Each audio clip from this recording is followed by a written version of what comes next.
باقی ایڈوانس میں دیتے ہیں، رمضان کے شروع میں دیا، رمضان سے بھی پہلے دیا تو بھی ادا ہو جائے گا ماشاءاللہ۔ چلیں جی، رکن شورا حضرت مولانا عبدالحبیب اتاری صاحب ہمارے ساتھ موجود ہیں۔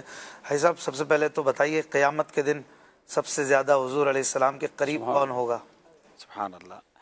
اس سے پہلے تو یہ سمجھنا چاہیے کہ قریب ہونے والے کو ملے گا کیا کیا، اللہ، ان سے قریب ہونے کے فائدے کیا ہیں اور ان سے دور رہنے کا نقصان کیا ہے، کیونکہ وہی تو ہیں کہ جن کی سنی جائے گی۔ سنتے ہیں کہ محشر میں صرف ان کی رسائی ہے، گر ان کی رسائی ہے لو جب تو بنائی ہے۔ دیکھیں پرابلم ڈسکس ہو رہی ہوگی قیامت میں، یعنی سیدی صدر الشریعہ مفتی امجد علی اعظمی صاحب لکھتے ہیں نا بہار شریعت میں کہ کوئی ایک مصیبت ہو تو بیان کی جائے، کوئی ایک پرابلم ہو تو بیان کی جائے، ایک کے بعد ایک بڑی مشکل ہے۔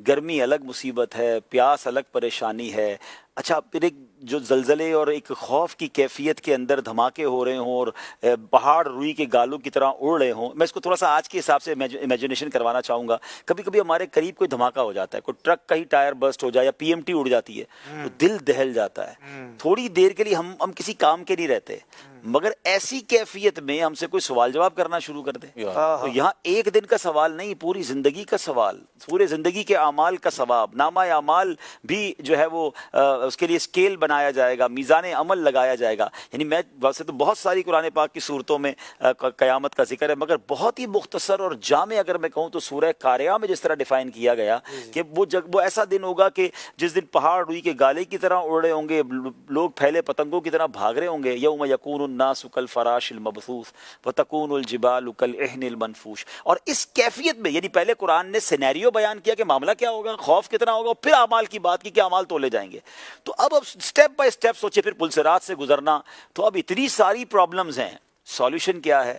سبحان اللہ، بریلی کے تاجدار ہمیں سمجھاتے ہیں اعلیٰ حضرت کہ ٹھیک ہے پیاس لگے گی مگر ٹھنڈا ٹھنڈا میٹھا میٹھا پیتے ہم ہیں پلاتے یہ ہیں۔ ٹھیک ہے نامہ اعمال تولے جائیں گے مگر اپنے کرم سے ہم حلقوں کا پلہ بھاری بناتے یہ ہیں۔ ٹھیک ہے پل صراط سے گزرنا ہے مگر سلم سلم کی ڈھارس سے پل سے پار چلاتے ہی ہیں۔ ماں باپ چھوڑ دیں گے تو ماں جب اکلوتے کو چھوڑے آ کہہ کے بلاتے، یعنی سمجھ یہ آتا ہے کہ ہر پرابلم کا سولوشن جو ہے سرکار دو عالم علیہ السلام کی ذات میں ہے۔ اب جو ان کے قریب ہو گیا، پیاس لگے گی آقا کے ساتھ ہوگا، وہ جام کوثر پلا دیں گے، پل صراط سے گزرنا ہوگا وہ گزروا دیں گے، اعمال نامے ہلکے ہو گئے تو اپنے کرم سے بھاری کر دیں گے۔ تو یہ قریب ہونا actually the need of that time, قیامت کے دن ہم سب کے لیے ضروری ہے کہ ہم نبی پاک کے قریب ہوں۔ اور ایک اور میں عشق والی بات کروں اشفاق بھائی، ایک شعر بچپن سے سن رہے تھے مگر میں ایک بار وہ روایت پڑھ رہا تھا قیامت کے حوالے سے، تو اس میں آیا کہ جو نبی پاک علیہ السلام کو لواء الحمد عطا کیا جائے گا نا، یہ سینکڑوں میل، یعنی اگر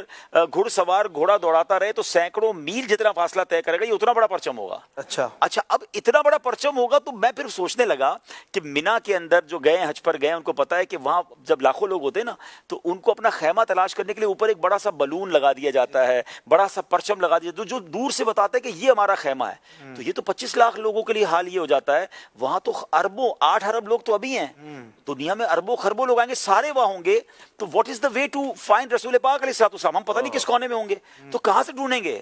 تو سیدی امام حسن مولانا حسن رضا خان صاحب کو شعر مجھے اس وقت سمجھ آیا کہ مقام خسرو دی دور کے غلاموں کو، مقام خسرو دی دور کے غلاموں کو لوائے حمد کا پرچم بتا رہا ہوگا۔ وہ پرچم بتائے گا کہ پیارے آقا وہاں چلو چلتے ہیں نبی پاک کے پاس۔ اچھا پرچم لگانے والوں تمہیں مبارک ہو جو ماشاءاللہ میلاد کے پرچم لگاتے ہیں، قیامت کے دن بھی ایک پرچم ہوگا جو نبی پاک کی نشانی دے رہا ہوگا۔ اب پیارے آقا کے قریب ہونا کتنا ضروری ہے پہلے یہ سمجھ لیں، اور اب آتے ہیں کہ سبحان اللہ خود نبی پاک علیہ السلام فارمولہ دے رہے ہیں، کیونکہ یہ بات طے ہے کہ جب ہزاروں کا مجمع ایک بندے سے ملنا چاہے تو کوائٹ امپاسبل ہو جاتا ہے، تو جب اربوں لوگ ہوں تو کون قریب ہوگا؟ تو قریب وہی کرے گا جس کو قریب کرنے والے قریب کریں گے۔ تو انہوں نے گیٹ پاس دے دیا ہے کہ حدیث پاک کا مضمون ہے کہ جس نے دنیا میں مجھ پر سب سے زیادہ درود پاک پڑھے ہوں گے وہ مجھے قیامت کی سب سے زیادہ میرے نزدیک وہ ہوگا۔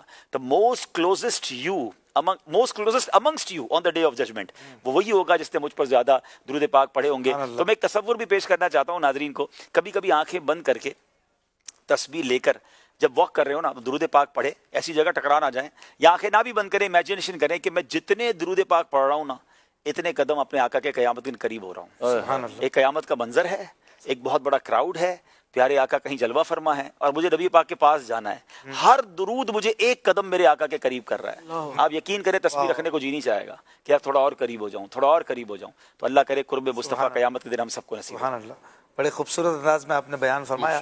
اچھا بھائی صاحب، اب ایک طرف تو قیامت کا ڈر ہونا دل میں، اس کی ضرورت ہے، قیامت کے دن پھنس گئے تو کیا ہوگا یہ سوال، اور ایک طرف آپ جب بات کر رہے ہیں تو شفاعت کا تذکرہ کر کے اور بچا لیے جائیں گے، ٹینشن نہیں ہے، فکر نہیں کرو. تو یہ دونوں چیزیں متضاد نہیں فیل ہوتی کہ ایک طرف آپ کہہ رہے ہیں کہ ڈرو، ایک طرف کہہ رہے ہیں مت ڈرو؟ یہی تو خوبصورتی ہے اسلام کی اور ہمارے ایمان کی. الایمان بین الخوف والرجا. ایمان خوف اور امید کے درمیان شے کا نام ہے. ڈرنا بھی ہے. قیامت کو یاد کروانے کا جو سسٹم اللہ کریم نے یوں سمجھے ہم پر عطا فرمایا نا، ہر نماز میں ہم سورہ فاتحہ پڑھتے ہیں اور ہر نماز میں پڑھتے ہیں مالک یوم الدین، یعنی ریمبرنس رہے، یاد رہے یوم جزا کا مالک. وہ یوم جزا کیا ہے؟ قیامت کا دن ہے. یعنی ہم ہر نماز میں گویا ہر رکعت میں مبالغہ کروں تو ہم قیامت کو یاد کرتے ہیں. تو بھول نہیں جانا قیامت آنے والی ہے، اور اس کے بارے میں خوفزدہ بھی رہنا ہے، ادھر حساب دینا ہے، یہ بھی خیال رکھنا ہے. لیکن ایسا نہ ہو کہ اپنے گناہوں کو دیکھ کر اتنے مایوس ہو جاؤ کہ بندہ پھر کیا تو اتنے گناہ کر لیے بچت ہی نہیں ہونی. تو الحمدللہ ہم نے اللہ کا خوف بھی دل میں رکھنا ہے اور اللہ کی رحمت پر بھی امید رکھنی ہے. اور اللہ کریم نے اپنی رحمت سے ہی نبی پاک کو یہ جو ہے مقام محمود عطا فرمانا ہے کہ وہ انشاءاللہ گناہ گاروں کی شفاعت فرمائیں گے. تو انشاءاللہ اسی امید پہ رہیں گے انشاءاللہ. اعلیٰ حضرت کو پڑھتے ہیں تو اتنا کچھ ڈرانے کے بعد پھر اعلیٰ حضرت کہتے ہیں نا، پائے کوباں پل سے گزریں گے تیری آواز پر، رب سلم کی صدا پر وجد لاتے جائیں گے. اب پل سے رات جہاں کٹ کٹ کر لوگ جہنم میں گر رہے ہوں گے، اعلیٰ حضرت کہتے ہیں ٹھیک ہے گناہ گار ضرور ہے، مگر جب نبی پاک موجود ہوں گے تو پھر تو انشاءاللہ وجد کرتے ہوئے پل سے رات سے پار. کیا بات ہے، سبحان اللہ. چلے جی، کال دیجیے گا. میرا سوال یہ ہے جی دوسری کال دیتے ہیں. جی کال لیتے ہیں تھوڑی دیر میں انشاءاللہ. مفتی صاحب مزید اس پر آپ اگر کچھ مدنی پھول دیں کہ ایک طرف شفاعت ہے اور ایک طرف قیامت ہے ہولناک، تو ان دونوں کے معاملات ایک ساتھ ایک دن میں ہیں، تو اس کو کس طریقے سے اپنے دل میں امید اور خوف دونوں کو برقرار رکھیں؟ میں اس پہ ایک بات ایڈ کر دوں، مفتی صاحب انشاءاللہ بتائیں گے. دیکھیں خوف جو ہے نا وہ کیسے چھوڑ سکتے ہیں ہم، کیونکہ شفاعت تو ایمان والوں کو ملتی ہے نا. جی جی. سب سے پہلے تو ہمیں یہ خوف ہونا چاہیے کہ میں ایمان تو سلامت لے جاؤں. تو ایمان سنبھالنے کا خوف تو پہلے ضروری ہے نا، اور وہ نہیں ہوا تو بے شک پھر تو کچھ بھی نہیں ملنا، کیونکہ ایمان نہ رہا تو پھر تو نہ شفاعت ملنی ہے نہ اعمال مقبول ہونے. تو سب سے پہلے ہم سب کو یہ ٹینشن رکھنی پڑے گی مرتے دم تک، اور ہمیں اپنے ایمان کی سلامتی کی فکر کرنی ہوگی. اور ایمان کی سلامتی کی فکر میں علماء نے یہ لکھا کہ گناہ چھوڑنے ہوں گے. کثرت گناہ جو ہے وہ ایمان کے سلب ہونے کا ایک ذریعہ بن سکتا ہے. اللہ پاک ہم سب کے ایمانوں کو سلامت رکھے. ایمان لے کر جائیں گے تو انشاءاللہ پھر کام بھی بن جائے گا. جی ہم یہ اچھی خوبصورت وضاحت ہے. ساتھ ساتھ یہ ہے کہ کیا ہم وہ اعمال یا وہ حدیثیں ہم نہیں پڑھتے کہ رسول اللہ صلی اللہ علیہ وسلم نے جن کے بارے میں فرمایا کہ میری شفاعت ان پر حرام ہے؟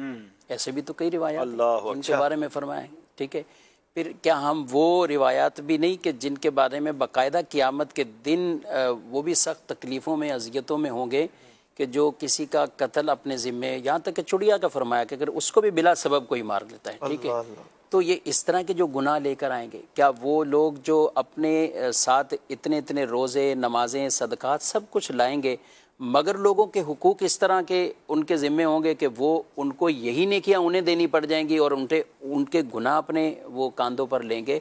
تو اس طرح کی بھی کئی روایات ہیں. ایک روایت میں یہ جو ارشاد فرمایا گیا کہ تہامہ پہاڑ جتنی نیکیاں لوگ لے کر آئیں. تہامہ پہاڑ، یہ روایت پڑھیں کتنی، اور ان کی ان نیکیوں کو ایسا ایک مٹی کے جیسے غبار ہیں وہ بنا دیا جائے. تو یہ پوری اگر روایت اور اس میں واقعی پڑھیں، اور اس کے جو آخری کلمات ہیں کہ اللہ ان سے یہ فرمائے گا کہ تم لوگوں سے ڈرتے رہے اور مجھ سے نہ ڈرے، لوگوں سے حیا کرتے تھے مجھ سے حیا نہ کی، اور جب تم تنہائیوں میں جاتے تھے یعنی ایسی جگہوں پہ جاتے تھے کہ اللہ کے سوا کوئی نہیں اس وقت تمہیں دیکھ رہا، تو اللہ فرمائے گا تم میری حدوں کو کراس کرتے تھے، ان حرام کردہ چیزوں کے اندر پڑ جاتے تھے، اور اسی وجہ سے ان کو دوزخ کے اندر ڈالا جائے گا. تو یہ بھی روایت ہے رسول اللہ صلی اللہ علیہ وسلم نے ہی بیان فرمائی ہے. تو اس لیے کبھی بھی اس طرح کا انداز ہرگز نہیں ہونا چاہیے. ہمارے عمل اس طرح کے ہوں کہ ہم وہ شفاعت پانے والے بن جائیں اور وہ ہمیں حاصل ہو جائے، اور وہ اعمال نہ کریں جن سے رسول اللہ صلی اللہ علیہ وسلم نے ناراضگیوں کے اظہار فرمائے. اپنے یہ انداز یعنی ناراض ہوئے ان سے، تو ایسے اعمال بالکل ہم صحابہ کرام دیکھیں، یہ روایتیں براہ راست رسول اللہ صلی اللہ علیہ وسلم سے صحابہ نے سنی ہے، اس کے باوجود ان کے اعمال میں یہ سن کر اضافہ ہوتا تھا یا کیا تھا؟ اضافہ ہوتا تھا. یعنی یہ چیزیں بھی سنی کہ کہیں یعنی اس کے ساتھ ایمان کے اندر ایمان میں بھی اور عمل کے اندر بھی وہ قوت اور وہ اضافہ پیدا ہو جاتا تھا اور وہ رسول اللہ صلی اللہ علیہ وسلم کو خوش کرتے تھے. آپ پوچھتے ہیں کوئی صدقہ کر کے آیا ہے, آج کوئی روزہ رکھ کے آیا ہے, کوئی کسی کو مسکین کو کھانا کھلا کر آیا ہے, کوئی جنازہ پڑھ کر آیا ہے, تو صحابہ سے ہی پوچھا جاتا ہے. وہ کہتے ہیں ہم یہ حضرت صدیق اکبر نے ہر سوال کے جواب میں آنا یا رسول اللہ کہا کہ یہ سارے کام آج کے دن میں کر کے آیا ہوں. تو عمل سے کبھی بھی اپنے آپ کو یوں دور نہیں کرنا, اور بالخصوص ایسے وہ اعمال کہ جن کے لیے شفاعت کے حرام ہونے کا وہ فرمایا ہے. تو بات وہی ہے کہ ہم امید بھی رکھیں. حضرت عمر رضی اللہ تعالیٰ عنہ کیا کہتے ہیں کہ اگر ایک بندہ جنت میں جانے کے لیے اعلان ہو تو مجھے اللہ کی رحمت سے امید ہے کہ وہ عمر ہی ہوگا, اور اگر ایک کے دوزخ کے بارے میں ہو کہ بقیہ سب جنت میں جائیں گے تو پھر ڈر لگتا ہے کہیں عمر نہ ہو, وہ کہیں عمر ایک عمر ہی نہ ہو, وہ عمر ہی نہ ہو. اللہ اللہ اللہ. دوزخ سے بچنے, دوزخ سے آزادی پانے کا یہ عشرہ جاری ہے. عزیز صاحب آپ کچھ اگر ہمیں ایسے کام بتائیں کہ ہم قیامت کے دن دوزخ سے بچ جائیں, جنت پا لیں, خاص طور پر ان دنوں میں کوئی ایسے کاموں کی طرف ہماری رہنمائی فرما دیں. دیکھیں ماشاءاللہ ہم اس وقت اللہ کی رحمت سے بڑے خوش نصیب ہیں کہ ہمیں رمضان کا آخری عشرہ ملا ہے, اور یہ عشرہ میں سمجھتا ہوں کہ موسٹ امپورٹنٹ عشرہ آف رمضان ہے, جس میں بالخصوص لیلۃ القدر کی آمد ہے. کل بھی ہم نے ڈسکس کیا تھا کہ لیلۃ القدر کو ٹارگٹ کرنا ہے اور اس میں ہم نے خوب نیکیاں کرنی ہیں. اور یہاں میں یہ بھی عرض کروں گا کہ اللہ کی راہ میں خرچ کرنا یہ بھی وہ نیکی ہے جو انشاءاللہ صدقہ کہتے ہیں نا بری موت سے بچاتا ہے, صدقہ جہنم کی آگ سے بچاتا ہے, قیامت کے دن کی گرمی سے بچنا ہے. تو روایتوں میں آتا ہے کہ بندہ اپنے صدقے کے سائے میں ہوگا. اب آپ بتائیں نا کہ آپ نے کتنا صدقہ کیا ہے جس کا سایہ آپ پر سایہ ہوگا. تو اللہ کی راہ میں دل کھول کر خرچ کریں. اور یہاں میں عرض کروں گا کہ اگر اپنی دعوت اسلامی کے ساتھ تعاون کرتے ہیں, بالخصوص طاق راتوں میں اگر پلان کر لیں کہ ہر طاق رات میں نے اپنی دعوت اسلامی کے ساتھ کچھ نہ کچھ کنٹریبیوٹ کرنا ہے, تو آپ یہ سوچیں کہ کہاں ہمارا پیسہ خرچ ہوگا. الحمدللہ جامعات المدینہ چل رہے ہیں, مدرسۃ المدینہ چل رہے ہیں, حفاظ بن رہے ہیں, عالم بن رہے ہیں, دنیا بھر میں مسجدیں بن رہی ہیں, دنیا بھر میں غیر مسلم مسلمان ہو رہے ہیں. اور پھر اس کے ساتھ ساتھ ماشاءاللہ جو ویلفیئر کا کام ہے وہ آپ کے سامنے ہے کہ اربوں روپے کی امداد دکھیارے مسلمانوں کی دعوت اسلامی کا شعبہ FGRF کرتا ہے, معذوروں کا علاج کرتا ہے. تو پھر اپنی اس دعوت اسلامی کا کیوں نہ ساتھ دیں. مدنی قافلوں کے ذریعے دنیا بھر میں نیکی کی دعوت پہنچائی جا رہی ہے. صرف اگر اعتکاف کو سمجھیں آپ, اس وقت عالمی مدنی مرکز فیضان مدینہ میں ہزاروں معتکفین موجود ہیں, اور صرف یہ اعتکاف کا سسٹم صرف فیضان مدینہ میں چلانے کے لیے کروڑوں روپے کے اخراجات ہیں. ظاہر ہے کہ ہزاروں لوگوں کو روزانہ سحری افطاری کرانا, پھر اس پورے سسٹم کو چلانا, تو اخراجات بہت زیادہ ہیں اور ہمیں آپ کے تعاون کی بھی ضرورت ہے. تو کیوں نہ یہ صدقہ کی نیت سے, اپنی آخرت کو بہتر بنانے کی نیت سے, صدقہ جاریہ کی نیت سے اپنی دعوت اسلامی کا بھرپور ساتھ دیں. تو اس کی اسکرین پر اکاؤنٹ نمبرز بھی چل رہے ہیں, انہیں نوٹ کر لیں. دعوت اسلامی والوں کے اسٹالز اور رابطے کے لیے اسلام پہ ویسے ہی موجود ہوتے ہیں. تو کیا ہی اچھا ہو کہ آخری عشرے کی ہر رات اور ورنہ کم از کم طاق راتوں میں اپنی دعوت اسلامی کا بھرپور ساتھ دیں. اللہ اس خرچ کی برکت سے ہمیں قیامت کی گرمی سے بچائے اور قیامت کی سختیوں سے محفوظ فرمائے. آمین آمین. ماشاءاللہ بڑی اچھی ترغیب دلائی, بڑی راتیں ہیں, بڑے اچھے ماحول بنے ہوئے ہیں. خوب اللہ کی راہ میں دیجیے اور خوب نیکیاں کیجیے. کال لیتے ہیں. ماشاءاللہ سے نور سحر سلسلہ بہت ہی پیارا چل رہا ہے. اشفاق بھائی آپ سے یہ سوال ہے, آج کل یہ بھی دیکھا جاتا ہے کہ لوگ بعض بات پر کفریہ کلمات بول رہے ہوتے ہیں, جب انہیں بتایا جاتا ہے کہ آپ کفریہ کلمات بول رہے ہیں, یہ لفظ صحیح نہیں ہے, وہ آگے سے یہ انداز یہ ہوتا ہے ان کا بولنے کا, یہ تو کفریہ کلمات نہیں ہے, آپ کو کس نے کہا ہے؟ اس بارے میں کچھ بات نہیں بھول ارشاد فرمائی کہ انہیں کس انداز میں سمجھایا جائے کہ بات بات پر کفریہ کلمات نہیں بولنے چاہیے. کیا کہتے ہیں مفتی صاحب؟ پہلے تو اس چیز کا تعین ہونا چاہیے کہ وہ واقعی کفریہ کلمہ ہے یا نہیں ہے. اس میں ان چیزوں کا دار و مدار ہی ان کلمات پر ہوگا. بعض ایسے کلمات ہوتے ہیں جو واقعی یقینی طور پر کسی سامنے والے کو علم بھی ہے, واضح بھی ہے, باقاعدہ اس نے کتاب میں پڑھ لیا. بالخصوص ہم بات کریں تو قبلہ شیخ طریقت امیر اہل سنت دامت برکاتہم العالیہ کی کتاب کفریہ کلمات کے بارے میں سوال جواب, تو ایسے کو سمجھانے کا اگر تو آپ اس کتاب میں پڑھ لیتے ہیں یا کوئی کلپ کے ذریعے سے یا کچھ آپ کے پاس کسی مفتی صاحب کی کوئی ویڈیو ہے یا اس طرح کا ہے تو ڈائریکٹ وہ بھی دیا جائے, یا پھر کتاب سے وہ پکچر بنا کر آپ ان کو بھیج دیں اور شروع کے اندر ایک ایمان کی حفاظت کے حوالے سے جتنی روایات لکھی ہوئی اور ایمان سلب ہو جانے کے بھی خطرات موجود گئے تو ایسی چیزوں سے ترغیب دی جا سکتی ہے، لیکن یہ کام عام لوگوں کا نہیں ہے۔ عام عوام کو اس طرح کسی بھی کلمات پر یوں خود از خود کہہ دینا کہ یہ کفر ہے اور اس پر ہی کسی دوسرے کو آگے احکامات بیان کریں تو یہ بالکل نہیں ہونا چاہیے۔ دارالتعلیم سنت میں رابطہ کر لیں، ٹیلی فون نمبرز اپنے پاس رکھ لیں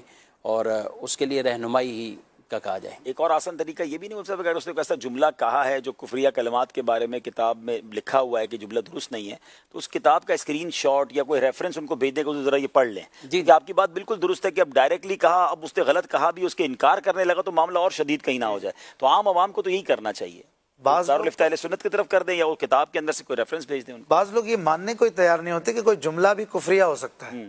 دیکھیں یہ تو بہت بڑی بے وقوفی ہے، الفاظ کا اسلام میں بہت بڑا تعلق ہے۔ ہم جب یہ کہتے ہیں کہ الفاظ کہنے سے کوئی اسلام سے خارج نہیں ہوتا تو مجھے بتائیے اگر کوئی 60-70 سال کفر پر گزارے اور صدق کے دل کے ساتھ کلمہ پڑھ لے تو کیا وہ مسلمان نہیں ہوگا؟ صرف الفاظ ہی تو زبان سے ادا کیے، وہ ساری کفر کی زندگی سے وہ نور کی زندگی میں آ جائے گا، بلکہ پچھلے سارے گناہ معاف ہو جائیں گے۔ اور صرف یہ ایمان میں الفاظ کا تعلق نہیں ہے، ایک عورت ہے جو ہمارے لیے اجنبی ہے، 2 گواہوں کی موجودگی میں چند الفاظ ہی تو کہنے ہیں، وہ آپ کی زوجہ بن جاتی ہے اور اس کے ساتھ 40 سال گزار لیں، بچے بھی ہو جائیں، فیملی بھی بڑی ہو جائے، چند الفاظ ہی نکلتے ہیں نا، وہی عورت غیر ہو جاتی ہے۔ یعنی وہ الفاظ اس کو اپنا بنا دیتے ہیں، وہ الفاظ اسے غیر کر لیتے ہیں۔ تو ایسے بہت سارے الفاظ ہیں جس کا ہمیں ادراک بھی ہے، جس کو ہم ایکسیپٹ بھی کرتے ہیں، لیکن جب ہمارے اوپر آتی ہے تو کہتے ہیں یار چند لفظوں سے کیا ہوتا ہے؟ جناب بالکل ہوتا ہے، بلکہ یہاں نہیں، دنیا کے قوانین کو دیکھ لیں۔ کسی ملک میں آپ کسی ملک کے قانون یا کسی ادارے کے خلاف اگر بات نہیں کر سکتے تو نہیں کر سکتے، اور کرنے پر سزا ہے۔ آپ کے چند الفاظ ہی تو بولے تھے، اس پہ کیوں مجھے جناب جیل میں ڈال رہے ہیں؟ تو وہ الفاظ بولنے کی وہاں بھی اجازت نہیں ہوتی۔ تو جب ہمیں ملکوں کے قوانین پتا، کاروبار میں آپ نے کسی کو کہہ دیا میرا آپ کا سودا ہو گیا اور بعد میں مارکیٹ نیچے ہو گیا، آپ کے قوم میں تو الفاظ ہی کہے تھے، تو آپ کر کے دکھا دیں مارکیٹ میں کاروبار۔ سب چیزوں میں سمجھ آتی ہے، مگر جب شریعت کا معاملہ آتا ہے تو بندہ وہاں راستہ نکالنے کی کوشش کرتا ہے۔ تو یہ عقل مندی نہیں ہے، جو اسلام کا حکم ہے اس کو جاننا بھی چاہیے، عمل بھی کرنا چاہیے اور احتیاط سے بات بھی کرنی چاہیے۔ ماشاءاللہ۔